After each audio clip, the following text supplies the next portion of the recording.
All right, ladies and gentlemen, here we go. We are ready for business. Okay, so I get asked a lot in my stream. What covenant am I going to go? And honestly, I still don't know. But at least I can present to you all the information for the things you want. So what we're going to do is we're going to go like this. Fire PvP, Fire PvE, Frost PvP, Frost PvE. And now I will say that I'm not an expert in PvE, but I feel like I've been given the information that yeah, I feel like I know what's going on with PvE. I'm not an expert, so I don't know every little detail about it. But at least in PvP, I do. Okay? Okay. So, here we go. To start off with, we could say this, okay? So, Necrolord. We'll go over Necrolord first. Why is this not working? What's going on with my sticky note, man? We'll start off with Necrolord. Necrolord equals bad for everything, okay? So, if you guys were on the fence about Necrolord, I would say I can't see a single redeeming thing about Necrolord. I think it just sucks for Mage in general. For all three specs, for every aspect of the game, Necrolord is garbanzo. Now, if you want to have some five-head thinking, if you really like Necrolord, I feel like there's going to be a good chance that Necrolord gets buffed. Like, I can't see a world where Necrolord doesn't get buffed since there's literally nothing good about it. So I would say Necrolord is probably going to get changed. I would say probably Deathborn, the Skeletal Mage, will end up getting changed as well. So if you want to go Necrolord and you want to roll the dice, you could probably go for that. But right now, I would say absolutely garbanzo. What's up, Dangus? How you doing today, man? So Necrolord equals bad for everything.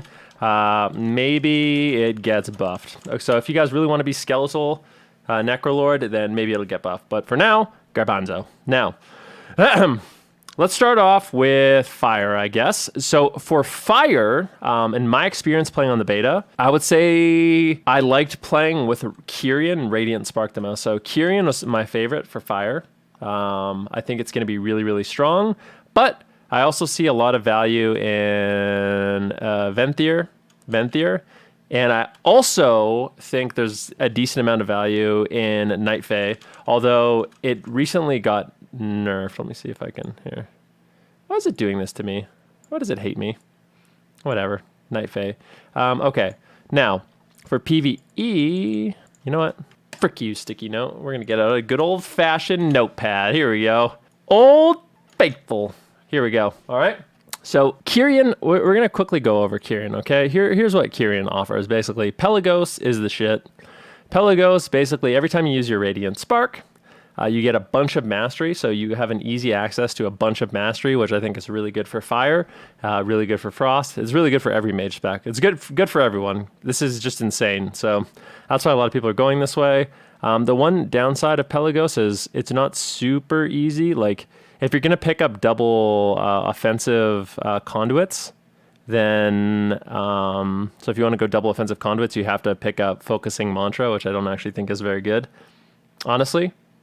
So if I was going to be playing this, I might most likely go this path.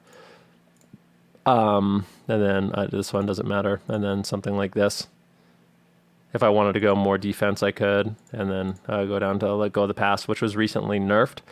So I would say if you're more of like a dampener, I think Kyrian is more of like the dampener defensive playstyle. But yeah, the major benefit of obviously Kyrian is having easy access to a bunch of mastery. You have your file, which is really, really strong. And then you have Radiant Spark, which is low cooldown. Actually, let's just do this. Kyrian. Basically Radiant Spark, low cooldown burst, and then you also have Combat Potion, Combat Health Pot, which is really, really strong, honestly. It's a combat health pot. It removes diseases, curses, bleeds, and poisons. It's incredibly good. I'm not going to lie to you guys. It's incredibly good, and it's really fun to play with. And when you don't have it, it feels like trash compared to having it. So these are the things you really have to consider for Kyrian. So I think Kyrian, in my experience, was really, really strong for fire as well as frost. Okay, so for PvP, Kyrian really, really strong. I would say that's a solid option. In the reason I don't like Kyrian for Arcane is because your main ability, Radiant Spark, is Arcane's school of magic. So I don't think it's worth it personally, just because I feel like you have to cast too much art. Like, yeah, you have to cast your Touch of the Magi, and then maybe you cast an Arcane Blast and Arcane Missiles and Polymorph. Just everything in the world is on your Arcane tree, and I just feel like you're not going to get as much value with Radiant Spark in Arcane, and that's why I don't put it as an option if you want to play Arcane personally, okay? But yeah, Kyrian, really, really, really strong. I don't think it's actually good in PvE for any of them. So quickly for PvE, actually, you know what, we'll go over to Night Fae really, really quick. Night Fae, we'll go over all of these options. So I'll basically just give you a quick little rundown. Night Fae, the thing that's cool about Night Fae, out of everything, you have a soul shape, so you have like a extra mobility with dog form. So you get to go in dog form, which lets you, it's like a instant ghost wolf that also lets you teleport, or do like a mini blink. But here, I would say, out of all of these, the things that are looking the best is probably a Dreamweaver for PvP. So, you also have Shifting Power. So Shifting Power, really, really strong. Basically, it's a channel that does damage. The damage is completely irrelevant. So you just sit there and you channel, and as you channel, you lower the cooldown of your spells. Now, I think this was recently nerfed. So it's not quite as good. This isn't actually reflective of the changes. So it's actually a 1 minute cooldown now. And I'm pretty sure it reduces cooldowns by even less. It's like 2.5 seconds per channel. So you get 10 seconds off instead of a total of 12 seconds off. So it got like a double nerf. The cooldown reduction is lower, and then also the cooldown of it is lower. But in PvE, this is really good because, as you know, or maybe you don't know, mages in PvE are really, really bursty, right? So you have like, especially Fire and Arcane, you have like a big burst window where you do all your damage and then you do nothing, you know, like your combustion or your arcane power. So basically the idea is you have your burst windows up more often. So that's why Night Fae is just so good for PvE for Fire and Arcane.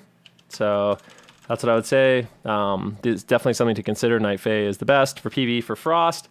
Surprisingly enough, Venti is actually the best, and we'll talk a little bit about that later. Or allegedly, it's the best. I've heard like an overwhelming consensus from like the best raiders that play Mage that Venti is the best for Frost. Okay, so anyways, the extra mobility and then the cooldown reduction. Now, out of all the soulbinds that I like the most, I think Dreamweaver is my favorite. So you have like a cheat death with Pod Tender. This could be useful. I'm not exactly sure when it's going to be super useful. But it is possible that in Arena, this is actually good as well, where if you go down, like you're playing with like a Warlock who Shadow Furies the whole team and fears them away, and then you actually do get to res, might actually be crazy. So definitely an option. And then in terms of like your path, I would go here. This seems really good. Soothing Voice. This is actually... Honestly, I kind of wanted to play this as Frost because this seems really, really broken. When your roots, stuns, incapacitating class effects expire or are dispelled, your target's movement speed is reduced by 90%. And I still kind of want to go this because imagine you're playing a Frost Mage and you Ice Nova. There's a 90% snare after. You Pet Nova. There's a 90% snare after. You Polymorph. There's a 90% snare after. Like, it's really, really fucking good. It's really obnoxious as well. It also gives you an easy option to get 2 potencies, which is nice. And yeah, I'm pretty sure it has no ICD. We weren't able to actually test it at all on the beta, but I'm pretty sure it has no ICD. Could be wrong about that. And then, of course, Field of Blossoms actually isn't too bad as well. Activating your Night Fae class ability puts flowers at your feet, increasing your haste by 12%. So that is really, really, really, really strong also. So after you do channel your Soothing Mist, you get 12% haste. So if you can just like sit there and tee off on someone, I think it's going to be really strong. So yeah, that's cool. Pod Tender actually seems broken in raiding as well and dungeons. like Mythic Dungeons having a cheat death. This is just crazy. So I can definitely see why Night Fae kind of takes the cake in PvE. You have a cheat death. You have all this haste during your burst window after shifting power. If you can line that up, it just seems really, really good. Now for PvP, the reason why I think Night Fae is pretty good in PvE for fire mages or PvP, if you look at like how fire mages played, it was very like sit back, fireball, reset your combustion, and Night Fae kind of plays into that, right? So if you can actually get behind a pillar and use your shifting power, you're going to be resetting your combustion, your blink charges, your counterspell, your dragon's breath, your ice block, and it's just going to allow you to kind of sit back, do damage, reset combustion, do a heavy hitting go. So it kind of plays into the playstyle of Rogue Mage Paladin, so that's why I have it as an option here. But I don't think it's good. Honestly, I don't think it's good for PvP for any of the other specs, personally. And then last, but certainly not least, we have Venthyr. So Mirrors of Torment, Venthyr, you have another burst ability. Burst ability, longer CD, but strong. So you have Mirrors of Torment, which is essentially a burst ability. Has a 1.5 second cast time. Shadow School, which is an added benefit. Oh yeah, that's another thing. Shadow spells. So the cool thing about Night Fae too, Venthyr, is you have shadow spells. So it unlocks a fourth tree for mages. You have Arcane, Fire, Frost, and now also Shadow. Which is really, really good, especially in PvP when you're getting constantly interrupted. Having another school of magic to work with is really, really, really good. You get kicked on Arcane and someone's trying to burst you, boom, you can portal away with your Door of Shadows. So I think that's really good. So Door of Shadows obviously is another one of those things. Let me do this. Longer CD, but strong, and then teleport, which is really, really good also. But yeah, Mirrors of Torment, it's basically every 1.5 minutes you can put up the spell. It does a bunch of damage. Basically, anytime you guys can read the tooltips. I'm sure you guys know what Mirrors of Torment does. You put up a debuff on them when they use a spell. They take some damage and you get a buff. So that's Frost. I think this is particularly strong. You get the best buff. You get Brain Freeze as Arcane. When people use a spell, you get mana, which sucks. It should be clear casting in my mind, but it's not. And then for fire, you get a Fire Blast cooldown, which isn't too bad. But Frost definitely takes the cake there, getting Brain Freeze. And then Thrill Seeker is like a occasional Bloodlust. You get 20% haste for 10 seconds. So an occasional Bloodlust, this is really, really good. And I also think out of all of them, this one has the best path. So you can get this, Agent of Chaos, disorients all enemies at your Door Dash location or your Door of Shadows location. So when you teleport to an area, you disorient everyone. Now it's halved in PvP, but it's still really good. So like, let's say everyone's grouped up at the pillar and you're a mage, you can you can use your Door of Shadows. You can like Pet Nova them all, Door of Shadows them all, double Ring of Frost them and set up. I did that multiple times in the beta. It's like basically as a Frost mage, you get Dragon's Breath, which is really, really, really, really good. And as an Arcane mage, it's also really, really good. Like you can Mass Invis. As an Arcane mage, you can Mass Invis. And then use Door of Shadows while you're in stealth and then sheep out of that. So you can kind of set yourself up with, a disorient as Arcane.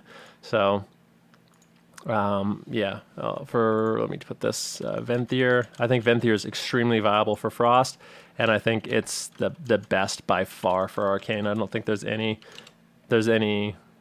competition. Like, I think Arcane Venthyr is just omega good. You also, this is one of the reasons why it's so good, is you get this. The duration of incoming interrupts, snares, and roots effects are reduced by 25%. Okay? So 25% reduction on interrupts, roots, and snares. This is crazy. Absolutely incredible. Yeah. Highly recommend it. Especially as Arcane. Arcane, you're constantly getting interrupted, as all specs. So you get kicked on Arcane, it's 25% reduced, and this actually randomly stacks with Paladin's Concentration Aura. So at this point, going through all these in my mind, I have actually decided right now that I'm going to go Venthyr. So I will play Venthyr, and the reason why I'm going to play Venthyr is because I think there's a good argument to be made that it's top notch as fire, it's the best as Frost, and it's the best as Arcane. So Well, it's certainly arguable for Frost. So I'd say Venthyr overall. Overall for me, Venthyr overall is best for what I like, because I do like playing all the different specs. But keep in mind, if you don't play all the different specs, if you only play Arcane in PvP, you should go Venthyr. But yeah, Kyrian is also really, really good. I think a lot of PvPers are going towards Venthyr. So a lot of PvP mages are thinking about, or sorry, they're going for Kyrian as Frost. And Kyrian for Fire as well. So, but for me, I think Venthyr just makes the most sense. Necrolord is trash, and you guys can kind of take it with a grain of salt. So if you're a Fire PvPer, you have a hard decision to make. If I only played Fire, I would probably play Kyrian, honestly. I really, really like the way Radiant Spark felt. As Frost, I really like Kyrian as well. But Venthyr is also really fun. So this one is kind of a toss-up. Either one is really, really fun, and either one you choose, you're going to be missing. Like if you're a Frost mage and you play Kyrian, you're going to be jealous of Venthyr mages, and vice versa. If you're Venthyr, you're going to be jealous of Kyrian mages, and both of them are going to be able to win games in their own unique way and have advantages. But for Arcane, I would say Venthyr absolutely the best. So if you play all three specs, that's why I'm going Venthyr. But yeah, this is my little crash course. Hopefully this helped you guys a little bit understand more. But yeah, it's super complicated. But at the end of it all, Venthyr is what I'm going to be choosing on my mage for sure. Right now. There you go. So, what are you going to be playing? Let me know. And then if you want to know about Windwalker monks, I would say Kyrian is my #1 pick by far. And I've also heard a lot of people are still playing Venthyr. So for Windwalker monk, Venthyr, really strong. But I would pick Kyrian. There you go.